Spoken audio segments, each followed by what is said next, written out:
Let me tell you of the days of high adventure.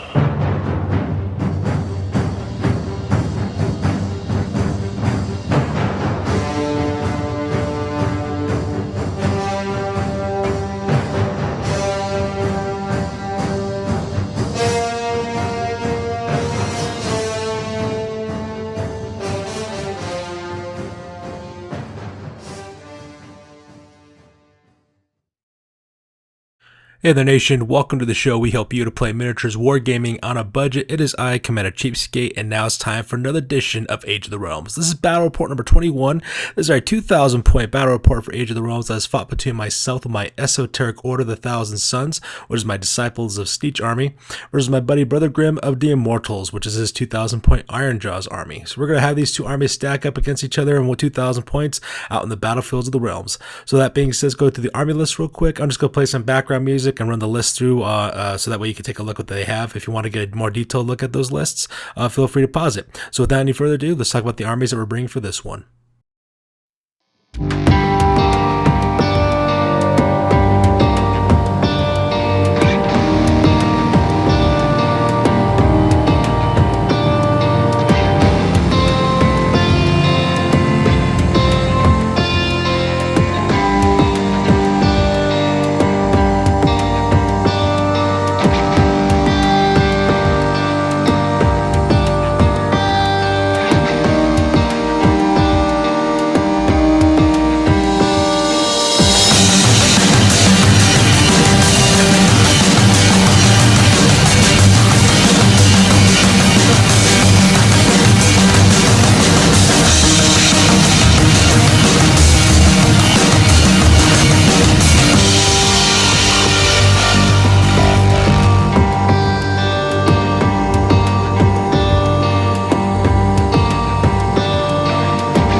Alright, so with the army list over with, let's go ahead and talk about deployment. As you can see, we're fighting on a 4x6 table this time because we're bringing over 2,000 points with us onto the battlefield. As you can see, I am on the near side of the board. My buddy Brother Grimm takes his entire tidal wave of Ironjaws over the other side of the board as well. And as you can see, we're just kind of pretty much lined up in straight lines right straight against each other. And the reason why is because our armies aren't all that complicated. Ironjaws, their job is to get to you as quickly as possible, try to attack you, try to take you down as quickly as possible as well.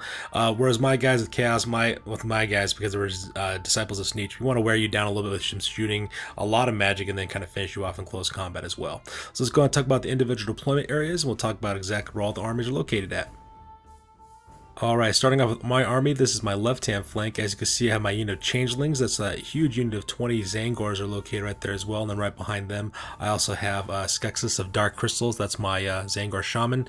He's located right behind them to give them the bonuses they need. The idea here is that I'm going to try to move up my armies into the center of the board and then try to hold the center and then use these guys to kind of defend my left-hand flank. So that's deployment on this side.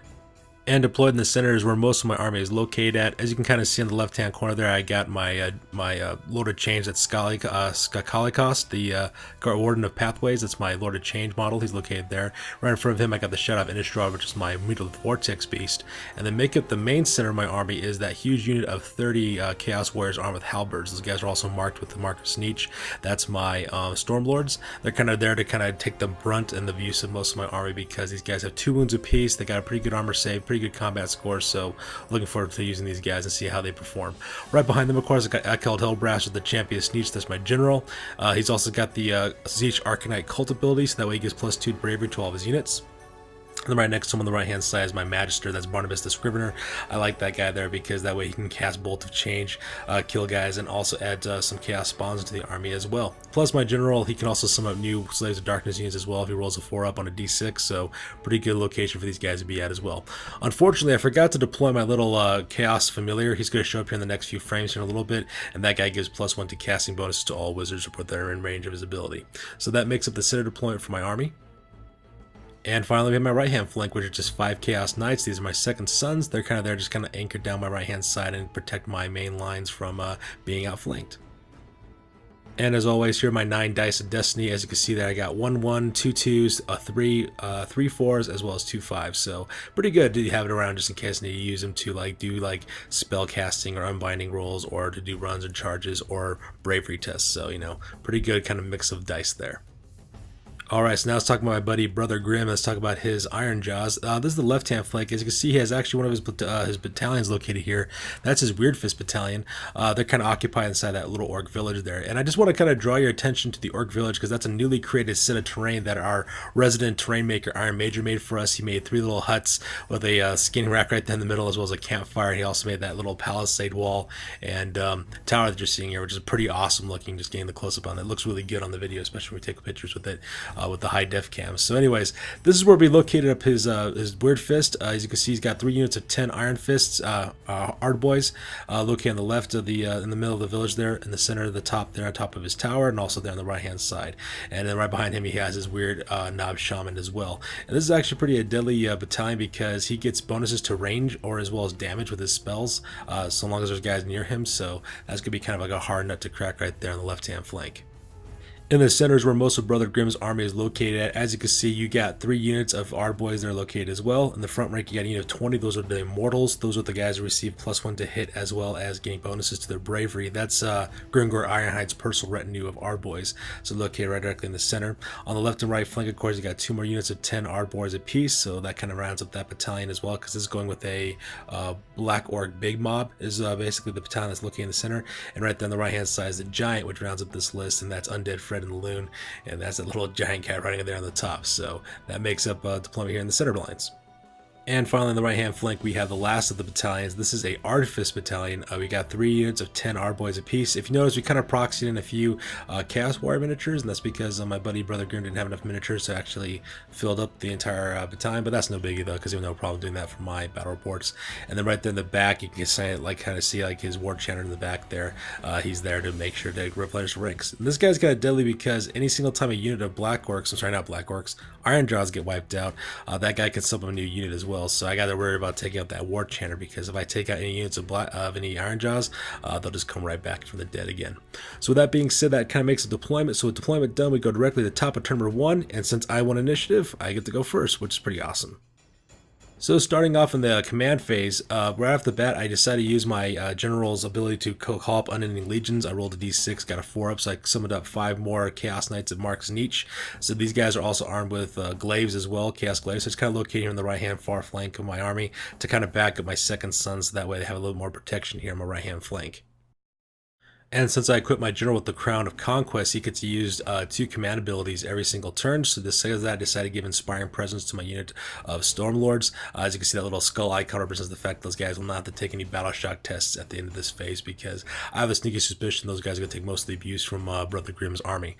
And also, if you notice on the left-hand side there too, there's a little photo of Flotsam and Jetsam, the Chaos Familiars. I forgot to put them in the battlefield when we deployed up. So that makes up the command phase here in the center of the board. Unfortunately, most of my Brother Grimm's army was out of range for my magic off this first magic phase. However, what I decided to do was to cast and summon up another Lord of Change using my General's Squarkalikos in order to do that. The nice thing about a Lord of Change model is when he rolls 2d6 to cast, the rules state for his abilities that when you roll your 2d6, you take the lowest d6 and then make it equal the highest d6 that you rolled. In this case, I rolled a 6 and a 1, so this normally the spell would not have passed anyways.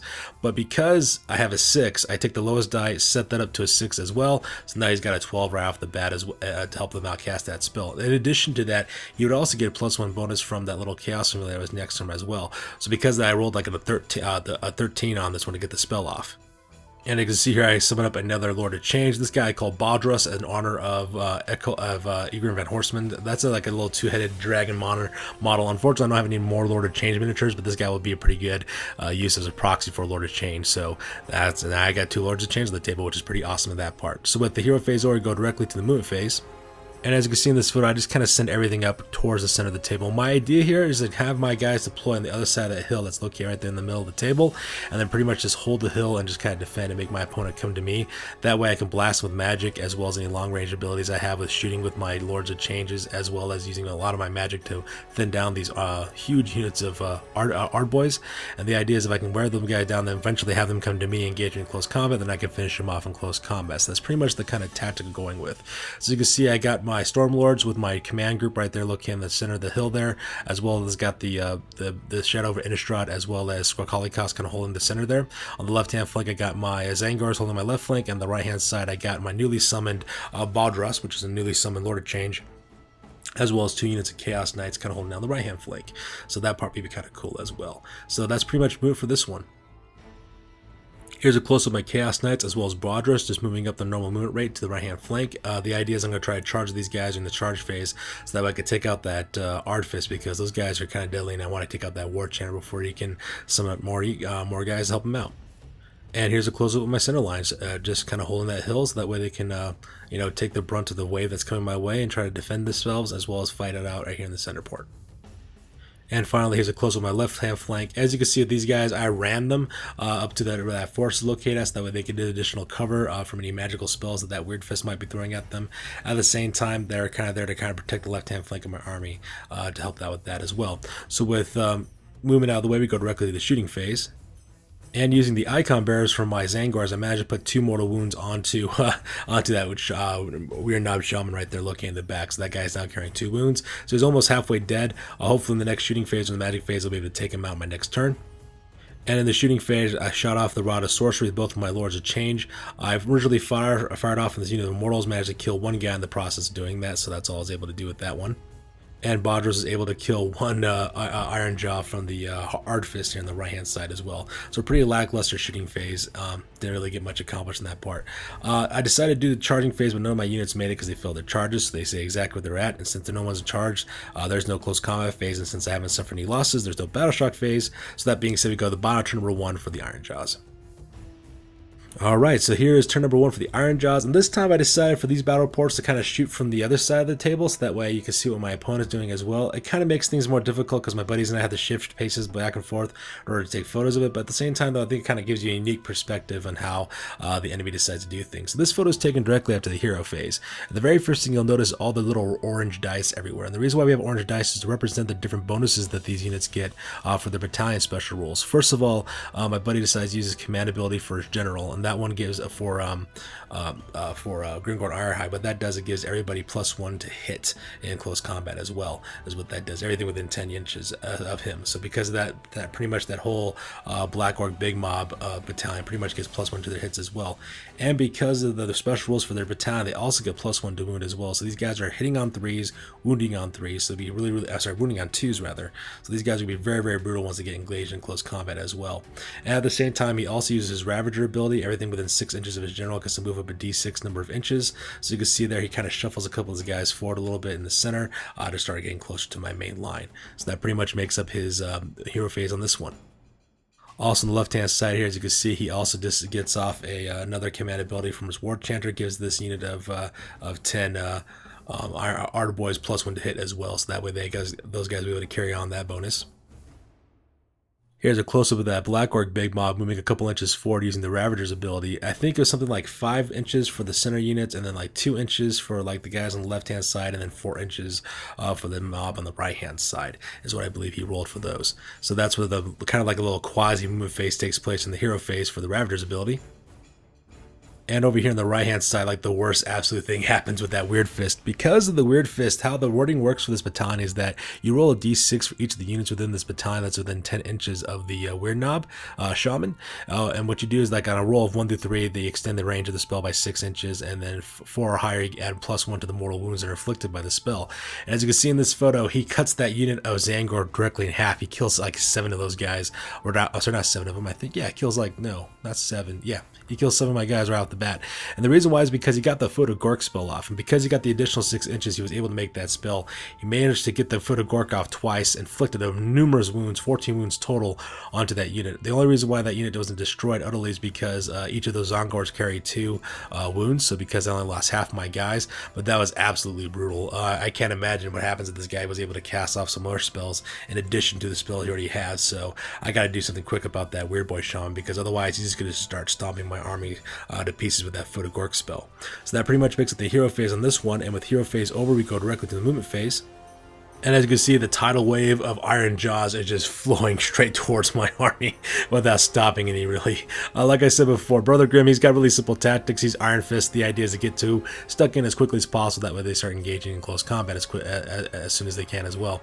So you can see here, just the entire tidal wave of orcs just start moving up as quickly as he can. He doesn't run any of his units on the center line or on the left-hand battalion because he wants to be able to charge those guys the next turn. However, for his Weird Fist, he did run up 2 of his units. That way they can kind of get in blocking positions to stop the Zangar from getting to his Shaman, and so that pretty much makes up the movement phase on this one.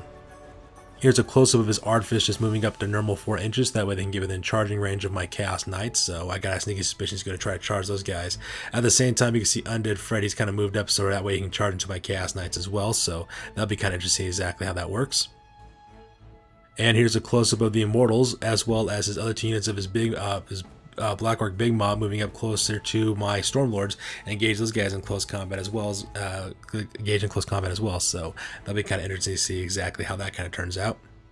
And on the right-hand side with his Rear Fist, as you can see, he ran 2 of his units of Ardboys. As you can see the little white dice with the arrows. He ran up both sides to kind of take up blocking positions. That way those Zangar can't get to the tower and kill off his Weird Boy Knob Shaman or whatever the case he may be. So that pretty much makes up the movement phase for the Ironjaws. And since there's no shooting in this army, you go directly to the charge phase. And with a YOLO in the air, Brother Grimm just kind of charges everything forward. As you can see, all of his units that he wanted to charge in make the charges and they connect with everything. As you can see on this left-hand side, he's got most of his Artifice kind of located directly into my Chaos Knights, which is brutal because my Chaos Knights are armed with Chaos Glaives, so they don't get any bonuses, they don't charge. And so now they've been receiving the charge, so now they don't really get any bonuses for their weapons. It's going to be kind of brutal for me, so this could be a grind fest with a close combat. At the same time, as you can see, he also charged Undead Fred in the gap between the Chaos Knights as well as the hill, and hits directly into Bodrus, which is my newly summoned Lord of Change, which will be kind of interesting to see because I heard you're not supposed to use these guys in close combat. I've never played with Lord of Changes before in Age of Sigmar, so it'll be kind of interesting to see how he holds up in close combat. You use these guys primarily for their magic and their range shooting, but it'll be kind of interesting to see exactly how he stacks up against a giant, no less, in close combat. So that pretty much makes the charge on this left-hand flank. As you can see in the right-hand flank, the Immortals as well as that huge Black Orc mob just charged directly into my center line as well. So that's kind of brutal for that side as well. So with that being said, let's go and move on to the next close-up. And here's a close-up of the center line. As you can see, his unit of Immortals, the 20 Black Orcs, charged directly into my Stormlords. So those guys now engage in the front rank with Grimgar Ironhand looking right there in the center. At the same time, his left-hand unit of 10 Black Orcs charged into the left-hand flank of my Immortals, while his right-hand unit of 10 Black Orcs charged directly into my Shadow over Innistrad. So it'll be kind of interesting to exactly see how this all plays out in close combat. I am kind of worried about my Mutilated Vortex Beast because he's engaged in close combat with a huge unit of Black Orcs, and that's never a good thing for that guy. So we'll see exactly how it kind of pans out later on during the combat phase. So without any further ado, we go straight to the combat phase. Alright, here's an overhead shot of pretty much the battlefield after the end of the combat phase, as well as the battle shock phase. So you can see there are a lot of destructions pretty much taking place throughout most of the army. On the left-hand flank, most of the fighting is still kind of reduced to grinding. I've maybe killed 1 Black Orc a piece on that Artifice. At the same time, they managed to kill one of my Chaos Knights on this left-hand side too and cause them to flee, so not much really going on there. Bodrus managed to kill that giant in the end when it came to the close combat phase, but he suffered something like, I think, 14 wounds is what he suffered, 14 or 11 wounds, some ungodly amount of wounds is on that guy. So now he's kind of next to useless now because he's got like a couple more wounds left before he pretty much dies. So that makes it the combat here on the left-hand flank. As you can see, it was an absolute slaughter here in the center. They managed to cut my Stormlords down in half. I managed to also cut the Immortals in half as well. A lot of the guys for the Black Orcs kind of fled because of failed bravery tests, so because a lot of those guys kind of ran away during the battle shock. Most of my guys died just because Black Orcs managed to kill them all, is what they basically did. Like I said, he's hitting on 3 up, he's wounding on 2 up because he decided to go with the big choppas, so that way I get the -1 rend to my armor saves. Absolutely brutal in that initial round of combat. They just chopped my guys to pieces. It was absolutely brutal in that part. The only reason why I didn't lose more guys is because I put an Inspiring Presence on my Stormcaster, on my Stormlords, that way no one would have to flee during that round. So things are not looking really good here in the center line. And to make matters worse, they killed my Mutilith Vortex Beast, which is kind of upsetting as well, so I was really sad about that. So without any further, as you can see, he's kind of dead. There's like that little empty pocket there. And that kind of also leaves my Lord of Change, Skakalikos, kind of vulnerable as well. So I got to make up some fast moves really quick or to kind of help him out. So because of that, combat phase and battle shock phase over, we go directly to top of number 2, and we both roll for initiative because both of us need it at this point. And luckily for me, I won the initiative on that part, so I got really, really lucky on that part. So as you can see here, this photo is pretty much taken after the command phase. As you can see, I had a really good command phase, a hero phase for my characters. I did a lot of summoning with using my Unending Legions ability for my general. I also got a lot of magic off too, which really helped out as well. So we're going to talk about the individual areas and exactly show you exactly what happened with the hero phase. Alright, starting here on the left-hand side, I use my Unending Legions ability to get off 10 Chaos Knights of Khorne. I marked these guys up, mark Khorne. As you can see, they're kind of located on the left-hand side within 5 inches of the board. I'm pretty much sending those guys directly into that weird fist. That way they can start taking out that unit and start leaving some pressure off the left-hand flank of my army. So that's what's going on here on the hero phase on this side. At the same time, I decided to use Skakalikos' ability to sum up another Lord of Change because it worked so well the last time. I rolled a 1 and a... No, I didn't roll a 1. I think I rolled like a 2 and a 1 is what I rolled last time. But because I had the Destiny dice, I decided to use one of my 5s. And because I put that in there as one of the 5s. And since you got to automatically match up the lowest die with the highest die, got off a 10, got +1 to cast because the Chaos Familiar is located there. So I got this spell off. Luckily for me, my opponent, when he tried to roll to dispel it, was unable to unbind it. So because of that, I got another Lord of Change on the table. And I put him smack dab right in the middle of the table behind the main enemy line so that way he can start engaging the back tail as well. Now, here's the thing about this rule. When you summon up a Lord of Change, the rules say that they can't move, they can't move, that they you basically summon them up and you put them on the table. But what I want to know is, do these guys get any action in the hero phase because they were newly summoned? So like for example, like since I brought this guy on the table, could he start casting spells himself since he's summoned? We decided not to do that because we didn't know. I don't know if it's FAQ'd or something, or maybe you guys out there in the community might know the answer to that question.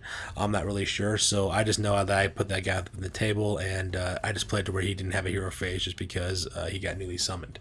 I don't know, maybe he could have, but I decided to kind of leave him there. So as you can see there, it's not really a Lord of Change model because I don't have any of those, but I did use this big proxy of a Chaos Dragon. I pretty much figured it does the same thing. So yeah, now I got 3 Lords of Change on the table.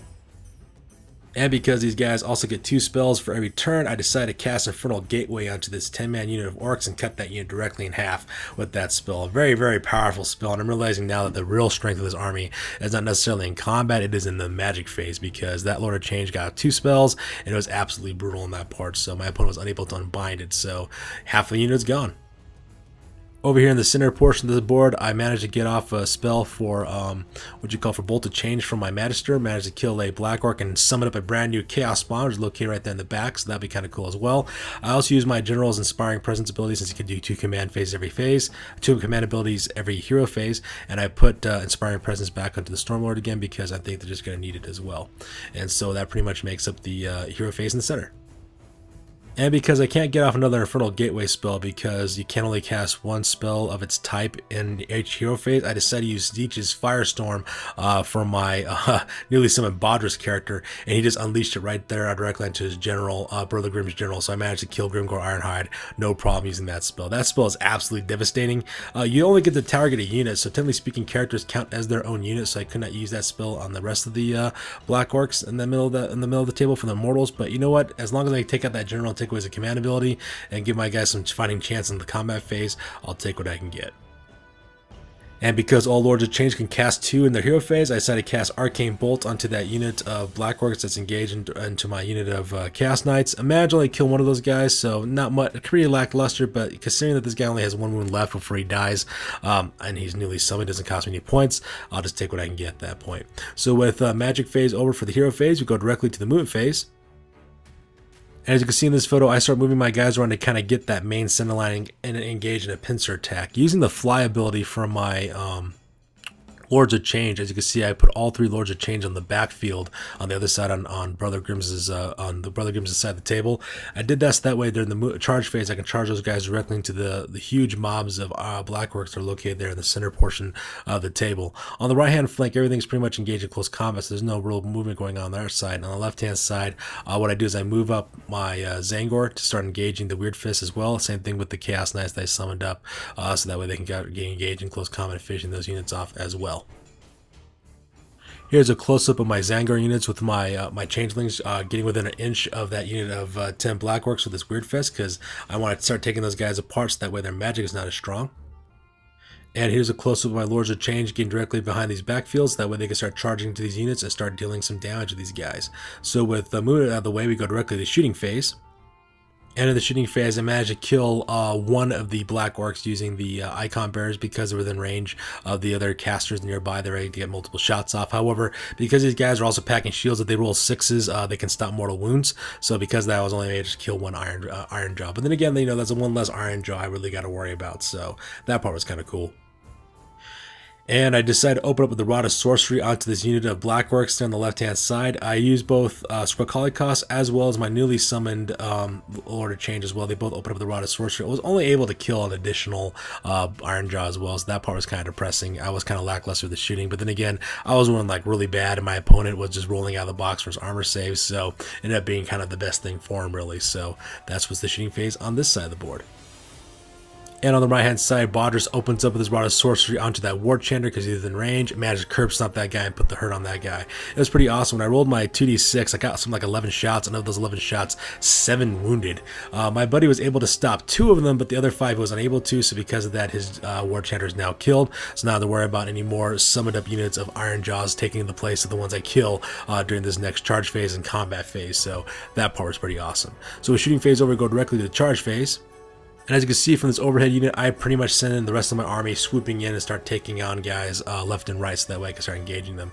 On the left-hand side, I send my Knights of Khorne into that unit of left-hand unit of Blackworks to kind of take those guys out. At the same time, I charge in my Changelings, which are my 20 Zangor, into that unit of Blackworks to take those guys out as well. I also commit my 3 Lords of Changes into the backfield of the main center line, so that way they can engage those guys and take them out as well. So pretty much engaging everything in close combat, just kind of attacking in mass at this point. Here's a close-up of the charge in the center. As you can see, I sent Squakalikos on the left-hand side to deal with that 4-man unit of Blackworks and get those guys finished off. I also charged in my Chaos Spawn, so that way he's engaged with the Immortals, as well as my my newly summoned Lord of Change, that Ingrid Van Horseman character model. I charged him directly to the back of the Immortals, so that way he's engaged now in a pincer attack between my Chaos Spawn, as well as my newly summoned Lord of Change and my unit of Chaos Warriors. So now I just finish those guys off at my leisure. And on the right-hand side, I also charging Bodras into that right hand side of Black Orcs just to take those guys out because he's only got 1 more wound left, and so try to get as much use as I can before he dies. Here's a close-up of my Changelings engaging in that unit of Black Orcs. Now those guys engage in close combat. I'm excited to see exactly how this will stack up. And here's a close-up of the Bloody 9, which is my 9 newly summoned up Chaos Knights charging directly into this 9-man unit of Black Orcs. So we like to see what happens in the combat phase as well. So with charges over, we go directly to the combat phase. Over here, as you can see, it was just absolute slaughter with my Chaos Knights. Because I got the charge, they also got additional damages, as well as the ability to rend. And oddly enough, it wasn't so much my Chaos Knights that did most of the killing. I mean, I killed like 2 or 3 Ironjaws with my lances. It was my horses, oddly enough, that actually did most of the killing on this part. I managed to cut this unit down in half, and so after the battle shock phase, I think there were like 3 guys left. At the end of the battle shock phase, those guys fell off the table as well, so that unit was completely vaporized by the end of the battle shock phase. So that part was kind of cool. So now my Chaos Knights can be used for something to move to other places. And then close combat, my Zangor was absolutely brutal. I just finished off that unit, no problem. Managed to chop those guys to pieces. I got additional attacks every 9 members are inside this unit, so there's pretty much 3 attacks for every single one of these guys. They also get +1 to hit from close combat because they're using paired blades. They also get +1 to hit because the Zangor, +1 to wound because the Zangor Shaman is there as well. So he gets to hit like wound on 3, hit on 3, so that's pretty amazing as well. Plus the number of attacks these guys are dishing out, had no problem chopping those guys to pieces as well. I think by the time I got done, there's only only like 2 more of those black orcs done. They managed to kill a handful of my guys as well, which is kind of sad, but you know, in the end, after the battle shock phase, those guys took off, so that part was pretty cool as well. I would have lost more Zangors if it wasn't for my ability using one of my bravery dice. So I used one of my destiny dice. I used the 2 in order to roll for their bravery, so I lost one guy from fleeing, but you know, you can take what you can get at that point, so that part was pretty amazing as well. In the combat phase of Squarkalikos, I managed to lose a wound off of those black orcs, but I was able to curb stomp the rest of those guys and take them out to the last man, so that part was pretty cool in close combat, so that was interesting. Meanwhile, close combat in the center was absolutely brutal. As you can see, they managed to put 5 wounds onto my newly summoned Lord of Change, so that part was kind of sad. They also managed to kill Baldrus. They finally managed to put him off, but that's before after I actually put some wounds and killed a couple of Ironjaws on that side as well. But the combined attacks of my Lord of Change as well as my Stormlords, I was able to finish off that unit no problem, as well as the Battle Shock test as well. I didn't lose any of my guys to flee because I put Inspiring Presence on them, but as you can see there though, that unit is almost down to a third of its normal size, plus half the wounds onto my Lord of Change is also infected as well, so things are not looking good, looking kind of rough here in the center line, but I was able to take out those last 2 units of Ironjaws, and so that part was kind of nice as well. Meanwhile, here on the right-hand side, the grind continues on. As you can see, I only got partial units left on my side. I got my Chaos Knights on the right-hand side carrying 2 extra wounds as well. Managed to cut these units down to about a third of their size as well, but these guys are pretty much stuck in a grind now, which is kind of rough because, you know, I was hoping to charge with these guys, but since I couldn't charge, they received no bonuses or damages to their Chaos Glaives, so that's kind of rough as well. So it'll be kind of interesting to see exactly what happens here on the right-hand flank. And at this point of the battlefield, my buddy Brother Grim takes a look around, realizes the only thing he has left are partial units of Black Orcs all over the table. He decides to call a game at this point, just decides to end it. I forgot to take a photo of this, but actually in the hero phase, this last phase, I managed to kill his Weird Boy Shaman off using the Bolted Chain spell for my Zangor Shaman, and I was able to put another additional Zangor into the ranks of my troops. I forgot to show that picture, but because of that, he has no generals or hero characters left. He just has Ironjaws kind of scattered throughout, plus he knows I can summon up some more guys at the end of it, so he decides to call the game at this point. As you can see here, not much is left of my original army. Most of the guys are on my table now are guys that I summoned up, but same thing with my opponent. It was a brutal fight, lots of bloody close combat. It was a really good game. I really enjoyed it. So that being said, we go directly to the after action report because this battle report is now over. Alright folks, now it's time for the after action report. This is the part of the battle report we talk about what went well, what went poorly, and what we can learn from the next time that we do battle. This is the after action report for Age of the Realms battle report number 21. It was a 2,000 point battle that was fought between myself with my Esoteric Order of the Thousand Suns, which is my 2,000 point Disciples of Tzeentch army, versus my buddy Brother Grim of the Ironjaws, and he brought in his Immortals, which is a 2,000 point Ironjaw army. So let's go and talk about what ended up happening for this battle report.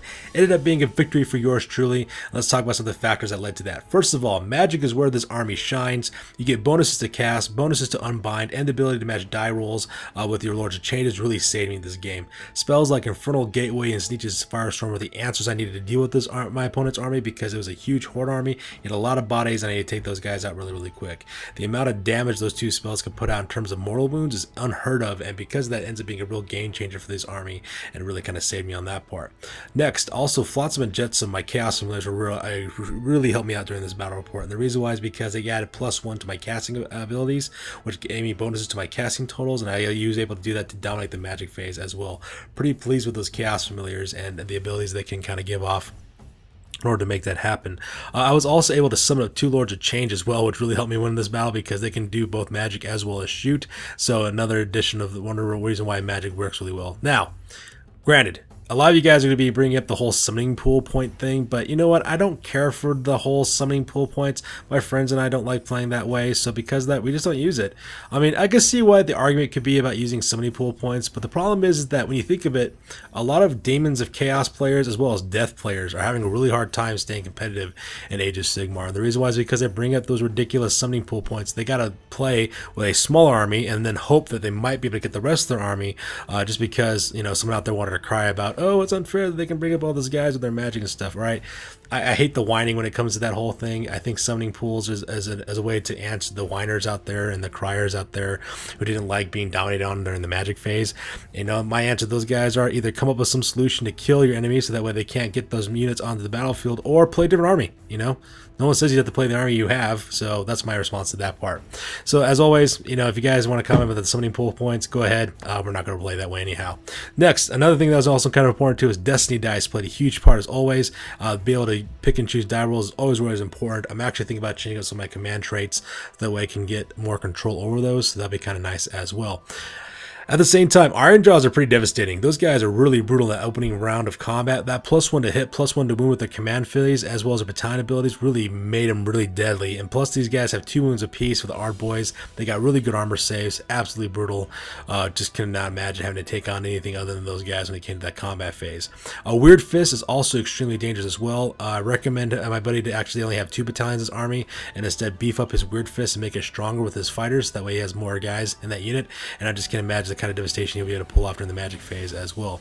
Once again, this was a great game, great opponent. I had a lot of fun playing this battle report. I'm looking forward to rematch as always. Once again, you folks, please feel free to check out our Instagram as well as Google Plus for all the latest and greatest and what our hobby is all about and what we're doing with painting and videos and such. And as always, please feel free to comment, subscribe, and like. You guys and your input are the reason why I keep doing these battle reports, and I'm just happy to bring it to you guys. So that will do it for this one, you guys. This wraps up Age of the Realm number 21. We'll see you guys next Sunday. You guys stay classy. We will catch you on the flip side. Peace out.